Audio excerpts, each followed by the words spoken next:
Hello बच्चों, solution को हम आगे बढ़ाने वाले हैं। आज नेक्स्ट लेक्चर पढ़ रहे हैं सोल्यूशन का। आज हम देख रहे हैं want of factor. Want of factor want of factor को हमने डिनोट किया था आई से। आई बराबर क्या था? Observed colligative property upon theoretical colligative property. Observe colligative property upon theoretical colligative property. या मान लो कोई एक कोलिगेटिव प्रॉपर्टी हम ले रहे हैं। जैसे मान लो ऑस्मोटिक प्रेशर ले लेते हैं। ऑस्मोटिक प्रेशर ले लेते हैं। ऑस्मोटिक प्रेशर, इसको हम पाई बोलते हैं। तो हम यहाँ पाई रख के, कोलिगेटिव प्रॉपर्टी है, ऑस्मोटिक प्रेशर एक कोलिगेटिव प्रॉपर्टी है, तो हम आई को डिफाइन करेंगे कोलिगेटिव प्रॉपर्टी के हिसाब से पाई ऑब्जर्व्ड अपॉन पाई थ्योरेटिकल। पाई थ्योरेटिकल, ये आपका वांट ऑफ फैक्टर की डेफिनेशन है, ओल्ड डेफिनेशन। अब इसको कैलकुलेट करने के लिए हम कुछ केस देखेंगे। पहला केस हम देखते हैं डिसोसिएशन। पहला देखते हैं हम डिसोसिएशन। डिसोसिएशन का केस समझते हैं। क्या होता है डिसोसिएशन का केस?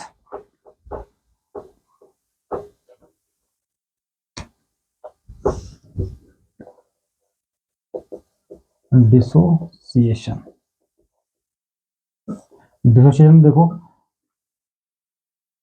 अगर कोई ए पार्टिकल है और ये सॉल्वेंट में डालने के बाद डिसोसिएट हो जाता है एन पार्टिकल में, एन बी में, ठीक है। तो इसका मतलब वन पार्टिकल था, वन से क्या बना? एन बना। वन से क्या बना? एन बना। तो ऐसे केस में हम वांट ऑफ फैक्टर आई निकालते हैं 1 plus N minus 1 into alpha से। 1 plus N minus 1 into alpha से।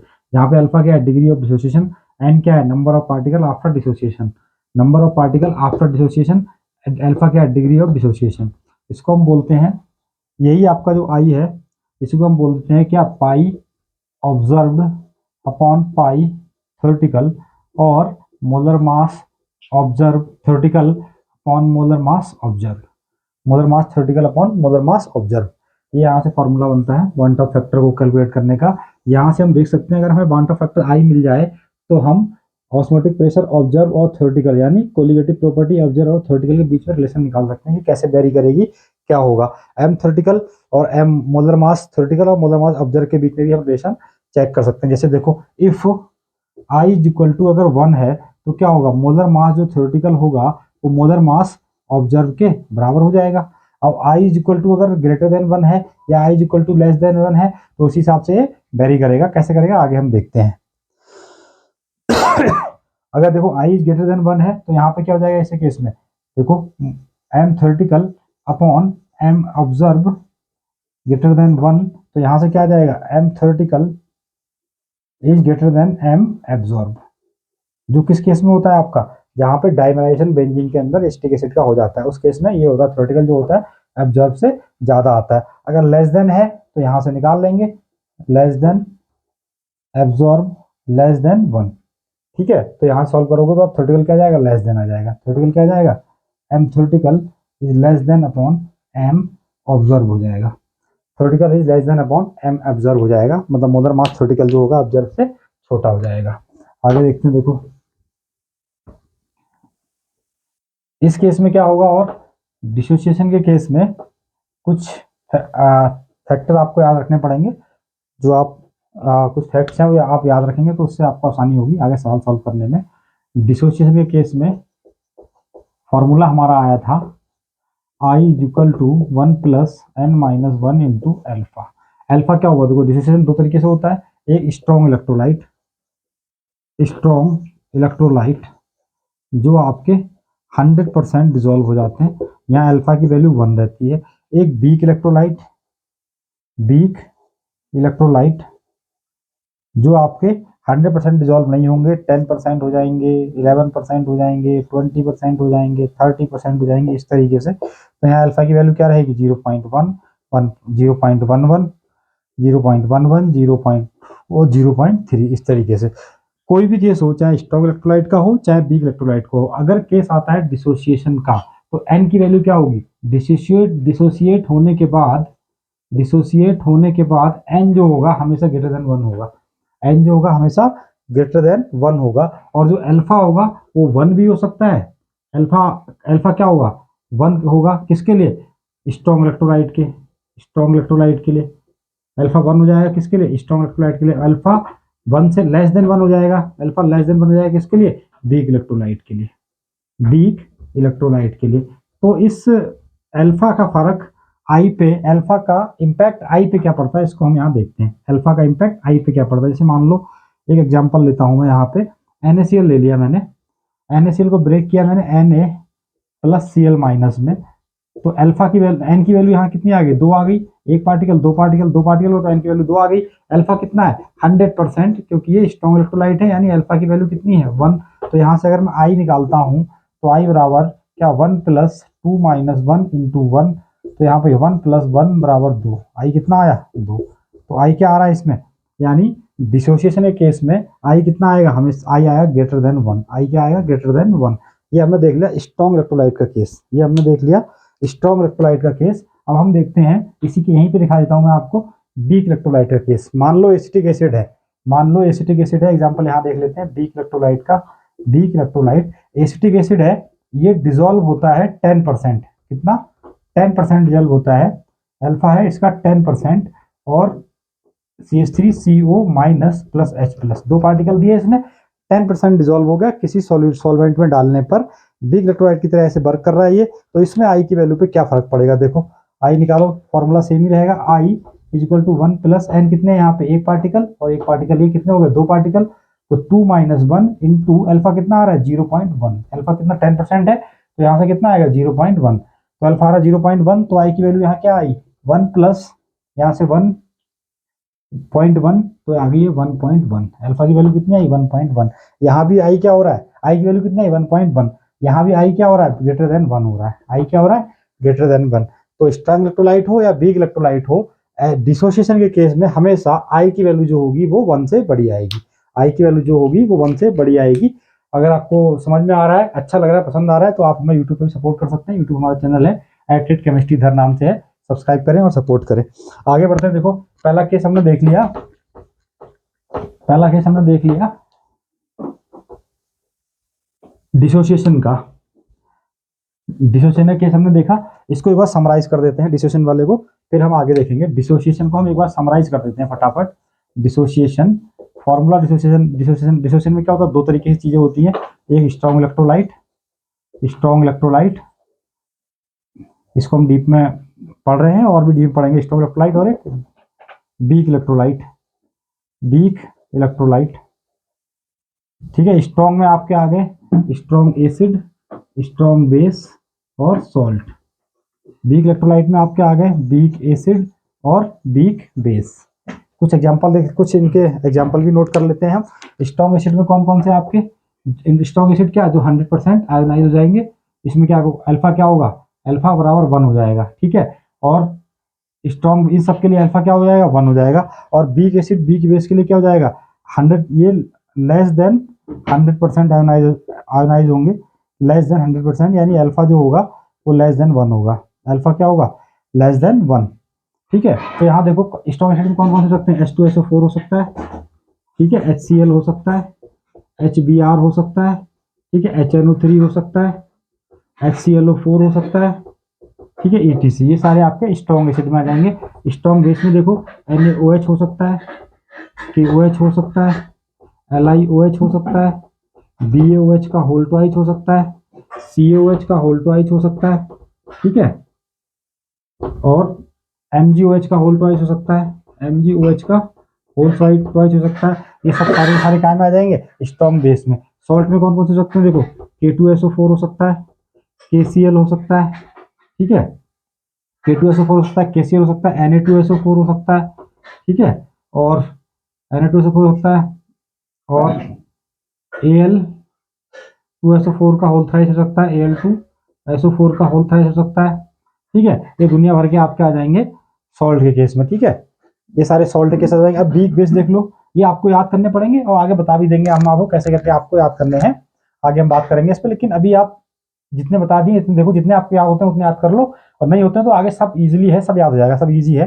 वीक बेस में देखो कौन कौन हो सकते हैं, बीच बेस में NH4OH हो सकता है, ठीक है, आपका 5H5 एनप्रीडीन हो सकता है, आपका C6H5NH2 एनिलीन हो सकता है, आपके वीक बेस हो गए। वीक एसिड में कौन कौन हो सकते हैं आपके,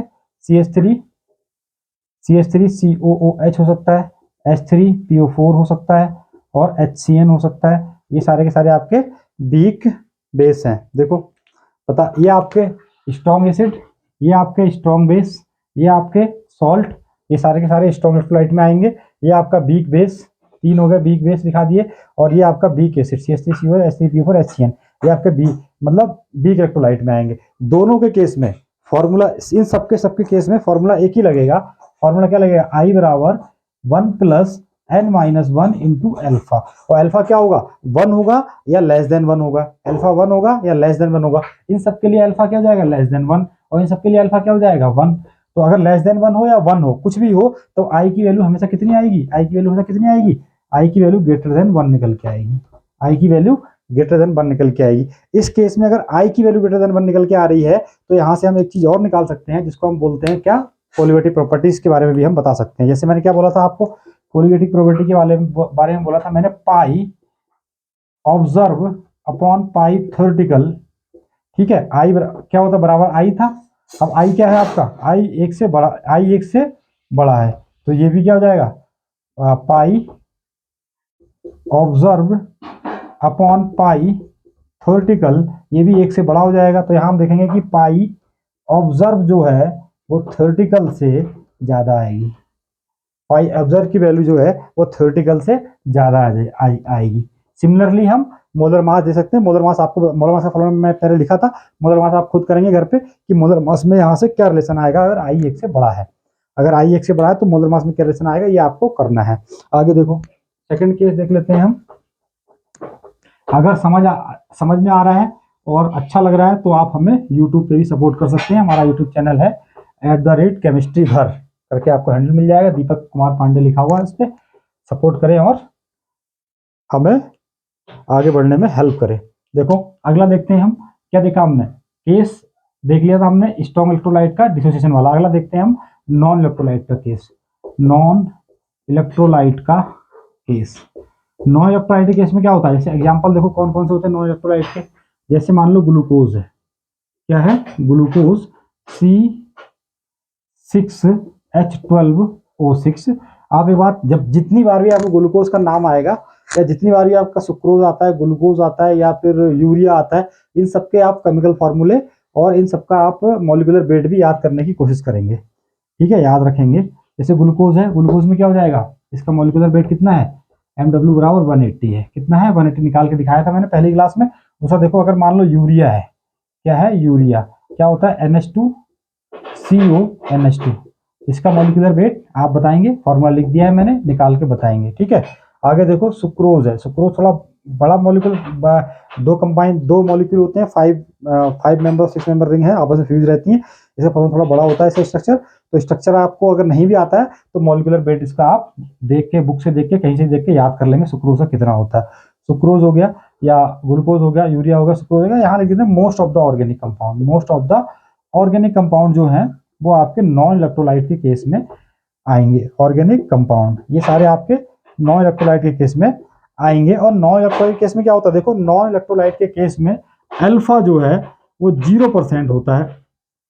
अल्फा जो है 0% होता है, यानी ये डिसॉल्व नहीं होता है, यानी ये जो डिसॉल्व हो जाता है लेकिन ये ब्रेक नहीं होते, डिसोशिएट नहीं होते, डिसॉल्व होते हैं, खाली घुल जाते हैं। तो अल्फा कितना होता है, 0%, तो अल्फा क्या आ जाएगा, 0। तो यहाँ से फॉर्मूला देख लो, फॉर्मूला वही रहेगा हमारा यहाँ भी, I बराबर 1 + n-1 इंटू अल्फा। तो I बराबर कितना हो गया, अल्फा कितना आ रहा है आपका, अल्फा कितना आ रहा है, 0, तो 1 + n-1 इंटू 0, तो I बराबर कितना आ गया, 1, I बराबर 1 आ गया। तो यहाँ से एक चीज समझ में आती है कि जितने भी नॉन इलेक्ट्रोलाइट्स हैं इन सबके लिए I बराबर 1 रहेगा। और अगर I 1 रहेगा तो molar mass theoretical molar mass observe के बराबर होगा। I क्योंकि बना रहा है, कैसे रहा भी यहाँ निकाल के देख लेंगे। और जो कोलिगेटिव प्रॉपर्टी ऑब्जर्व होगी वो भी कोलिगेटिव प्रॉपर्टी थ्योरेटिकल के बराबर आएगी, क्योंकि आई की वैल्यू यहाँ बना रही है।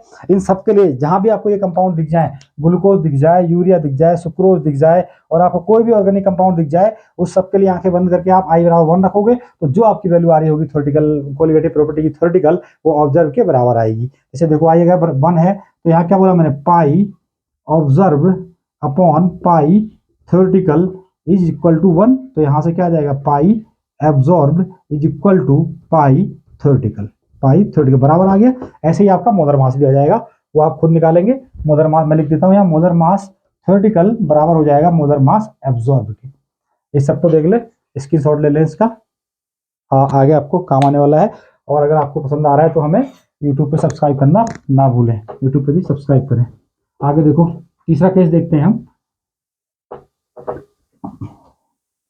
तीसरा केस है हमारा एसोसिएशन का। तीसरा केस है एसोसिएशन का। देखो एसोसिएशन में क्या होगा, एसोसिएशन थोड़ा फॉर्मूले में चेंज आता है। कैसे आता है, अभी हम यहाँ सिंपल है, याद हो जाएगा आपको, सिंपली बनाते हैं। देखो अगर कोई A2 मॉलिक्यूल है, अगर कोई दो A के मॉलिक्यूल हैं और ये मिलने के बाद A2 बनाते हैं, क्या होता है, डाइमर बना लेते हैं। क्या, जैसे आपने बोला था कि CH3COH बेंजीन में जाने के बाद डाइमर बनाता है। अगला देखो, जैसे कोई 3A मॉलिक्यूल है और ये A3 बनाते हैं, 4A मॉलिक्यूल है, ये A4 बनाता है, मतलब इसने डाइमर बनाया और इसने ट्राइमर बनाया और इसने टेट्रामर बनाया। क्या बनाया, टेट्रामर। ऐसे ही अगर मान लो कोई Na मॉलिक्यूल है और ये बनने के बाद क्या AN बनाते हैं, इसको हम पॉलीमर बोलते हैं। क्या बोलते हैं, पॉलीमर। इसने कोई पॉलीमर बनाया, तो इस केस में हम जो है बॉन्ड ऑफ फैक्टर कैसे निकालेंगे उसको हम देखते हैं। देखो bond of factor I is equal to, जरा फॉर्मूले में चेंज आता है, इसमें क्या आता है, 1 + 1 upon n minus 1 into beta.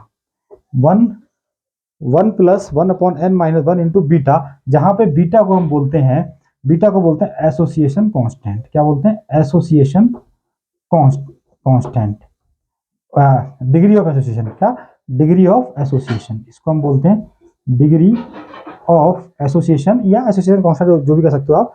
Degree of association constant तो नहीं होगा कि वेरी करेगा, ये हर बार अलग अलग, एक कंपाउंड पे तो कांस्टेंट ही होगा, लेकिन फिर भी किसी के लिए 80% है, 10% है, 20% है, 11% है, 30% है, ये सारी चीजें होती है। तो डिग्री ऑफ एसोसिएशन बोलेंगे बीटा को, और एन क्या है, वही नंबर ऑफ पार्टिकल्स है, और ये आई आपका बॉन्ड ऑफ फैक्टर हो गया। इसको हमने क्या बोला था, पाई ऑब्जर्व्ड अपॉन पाई थ्योरेटिकल।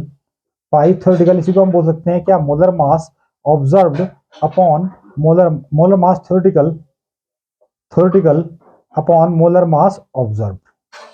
ये सारी चीजें यहाँ से, इसमें भी आप निकाल सकते हो, इसमें भी आप रिलेशन बता सकते हो, इसके बीच में कोलिगेटिव प्रॉपर्टी ऑब्जर्व और कोलिगेटिव प्रॉपर्टी थ्योरेटिकल के बीच में। चलो आगे बढ़ते हैं थोड़ा सा, और एक क्वेश्चन करके देखते हैं इसका, एक इसका क्वेश्चन करके देखते हैं। जैसे मान लो एसिटिक एसिड है, एग्जांपल देखो, acetic acid CH3COH dimerises in benzene up to 20%, calculate its want of factor, calculate its want of factor, यानी आई हमें कैलकुलेट करना है। एसिटिक एसिड है, जो आपका एनसीईआरटी में एग्जांपल भी दिया हुआ, बहुत प्यारा एग्जांपल है। एसिटिक एसिड को हम बेंजीन में डालते हैं, यानी तो डाइमराइज हो जाता है वो। बेंजीन यानी ऐसे जिनका डाइलेक्ट्रिक, ऐसे सॉल्वेंट जिनका डाइलेक्ट्रिक कांस्टेंट बहुत कम होता है। बेंजीन का 2.5 के आसपास था, बताया था मैंने लास्ट क्लास में। तो आगे देखो सोल्यूशन करते हैं इसका। क्या होगा, I is equal to 1 + 1 upon n minus 1 into alpha. Alpha कितना, अल्फा नहीं बीटा बोलेंगे यहाँ पे, क्योंकि ये हम बात कर रहे हैं एसोसिएशन की। तो यहाँ पे देखो बना लेते हैं इसको। दो मॉलिक्यूल हैं किसके, CH3COH के, और ये वाटर में डाइमराइज हो जाता है, CH3COOH का होल ट्वाइस बनाता है। तो यहाँ n की वैल्यू क्या है, यहाँ देख लेंगे n की वैल्यू, n बराबर कितना आ रहा है, 2। n बराबर कितना, तो यहाँ I निकालो, और बीटा कितना दिया हुआ है, बीटा 20%, तो बीटा की वैल्यू यहाँ से 0.2 आ जाएगी। बीटा की वैल्यू यहाँ से 0.2 आ जाएगी। तो देखो यहाँ से निकालो, I is equal to 1 + 1 upon 2 minus 1 into 0.2। तो यहाँ से 1 प्लस यहाँ -1/2 इंटू 0.2, तो ये तो माइनस हो जाएगा, माइनस आ जाएगा, तो 1 माइनस, तो क्या 0.2 अपॉन 2 हो गया, 0 बढ़ाया 10 आ गया, तो कितना आया यहाँ पे, ये आ गई 0.1, कितनी आ गई 0.1, ये वाली वैल्यू आ गई 0.1, तो यहाँ से 1 माइनस 0.1 तो बराबर 0.9, क्या आ गया, आई बराबर 0.9। सॉल्व कर लेना, सिंपल है, इतना मैथ तो आपको आता ही होगा, मैंने फटाफट कर दिया है। तो आई की वैल्यू कितनी आ रही है यहाँ पे 0.9, तो यहाँ से एक कंक्लूजन निकल के आता है, उस कंक्लूजन को हम देख लेते हैं। यहाँ कंक्लूजन क्या निकल के आता है, in the case of conclusion in the case of association,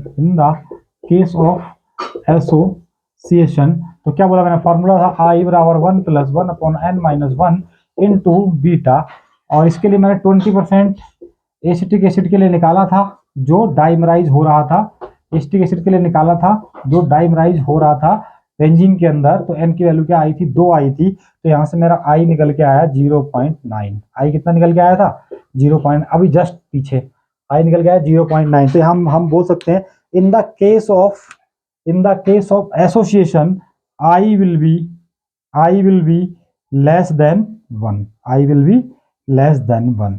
अगर i लेस देन 1 है तो यहाँ पे मैं पाई, या ये कोलिगेटिव प्रॉपर्टी के लिए पाई लिख रहा हूँ, यहाँ पे कोई भी कोलिगेटिव प्रॉपर्टी हो सकती है, ऑस्मोटिक प्रेशर हो सकता है, RLVP हो सकता है, डिप्रेशन एंड फ्रीजिंग पॉइंट हो सकता है, या एलिवेशन एंड बॉइलिंग पॉइंट हो सकता है। सारी प्रॉपर्टी जो नंबर ऑफ पार्टिकल पर डिपेंड करती हैं, सब पे रिलेशन लगेगा।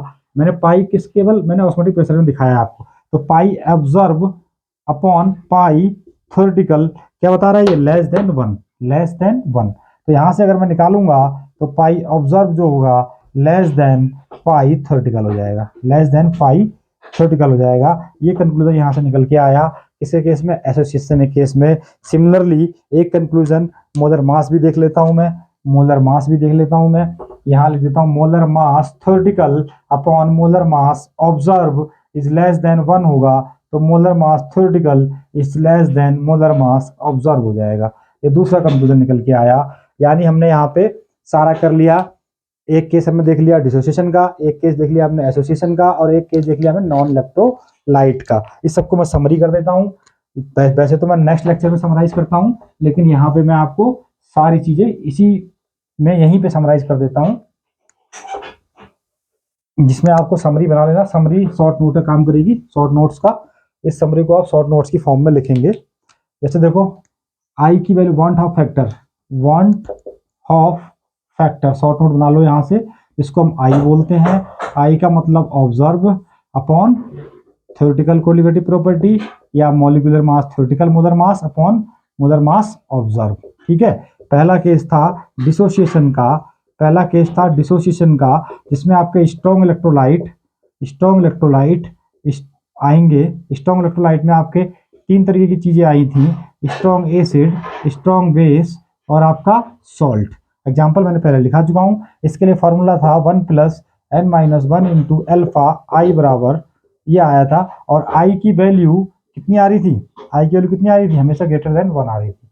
आई की वैल्यू आपकी ग्रेटर देन 1 आ रही थी। जब आई ग्रेटर देन 1 आ रहा था तो इसमें आप लगा के देखेंगे, आई आ रहा था ग्रेटर देन 1, तो आप यहाँ से मोलर मास ऑब्जर्व और थ्योरेटिकल और पाई ऑब्जर्व और थ्योरेटिकल आप खुद करेंगे, रिलेशन बना के शॉर्ट नोट में आप ऐड करेंगे। इसके आगे यहाँ पे आप नेट ऐड करके लिख लेंगे, एड ऑन करेंगे इसको यहीं पे। ठीक है, यहाँ एड ऑन करेंगे आप। अगला देखो, दूसरा केस था आपका नॉन इलेक्ट्रोलाइट का। किसका? नॉन इलेक्ट्रोलाइट का। तो इस केस में मैंने कुछ एग्जांपल लिखाए थे, जैसे यूरिया बोला था मैंने, केमिकल फॉर्मूला आप लिखेंगे NH2CO, NH2 यूरिया बोला था मैंने, ग्लूकोज बोला था मैंने, ग्लूकोज आपका कितना था, क्या था, C6H12O6, और most of the organic compound, इसमें मैंने बोले थे most of the OC organic compound. Formula क्या बना था हमारा, फॉर्मूला तो ये सेम ही था, I बराबर 1 plus n minus 1 into alpha. Alpha आपका उसी हिसाब से वेरी करेगा जैसा तो बताया था मैंने। नहीं, एल्फा यहाँ क्या हो जाता है, एल्फा हो जाता है यहाँ पे 0%, या एल्फा की वैल्यू 0 आती है। क्यों आती है? क्योंकि ये वाटर में जाने पर डिसॉल्व हो जाते हैं, लेकिन ब्रेक नहीं होते हैं, डिसोशिएट नहीं होते हैं, इसलिए अल्फा इनका डिग्री ऑफ डिसोसिएशन। तो इनका डिसोसिएशन होता ही नहीं है, केवल ये घुलते हैं, इसलिए अल्फा आता है 0। तो आई की वैल्यू यहाँ से हमारी कितनी आई थी, आई हमारा आ गया था यहाँ से 0, यहाँ हो गया 1, आई की वैल्यू क्या आई थी 1। तो इस केस में मॉलिक्यूलर मास और कोलिगेटिव प्रॉपर्टी का रिलेशन आप एड ऑन करेंगे। मॉलिक्यूलर मास और कोलिगेटिव प्रॉपर्टी का रिलेशन आप यहाँ से आई लगा के आप एड ऑन करेंगे। मैं करा चुका हूँ। तीसरा केस आया था हमारा एसोसिएशन। क्या आया था? एसोसिएशन। एसोसिएशन में सिस्टम मैंने बनाया था 2A लिया था जिससे मैंने A2 बना दिया था, या फिर मैंने Na लिया था जिससे मैंने AN एक पॉलीमर बना दिया था। इसके लिए फॉर्मूला आई का निकल के आया था 1 + 1/n - 1 × बीटा। बीटा क्या था? Degree of association. बीटा क्या थी? Degree of association. और यहाँ से आई की वैल्यू हमारी कितनी आ रही थी निकल के? मैंने 20% एसिटिक एसिड लिया था, 20% एसिटिक एसिड लिया था बेंजीन के अंदर, तो आई आया था हमारा 0.9। आई आया था 0.9, यानी आई की वैल्यू आई थी हमारी लेस देन 1। क्या आई थी? Less than 1। अब इस आई के हिसाब से आप मोलर मास और ऑब्जर्व कोलिगेटिव प्रॉपर्टी को ऐड ऑन करेंगे। ये हमारी समरी है जो हमने आज की क्लास जो लेक्चर में जो हमने देखा, ये पूरा उसको मैंने समराइज किया है। अगर ये पसंद आता है तो शेयर करें, सब्सक्राइब करें, लाइक करें और यूट्यूब पे भी हमें सपोर्ट करें। ये यूट्यूब चैनल है हमारा और फेसबुक पे तो मैं इसको अपलोड करूंगा ही। थैंक यू, धन्यवाद।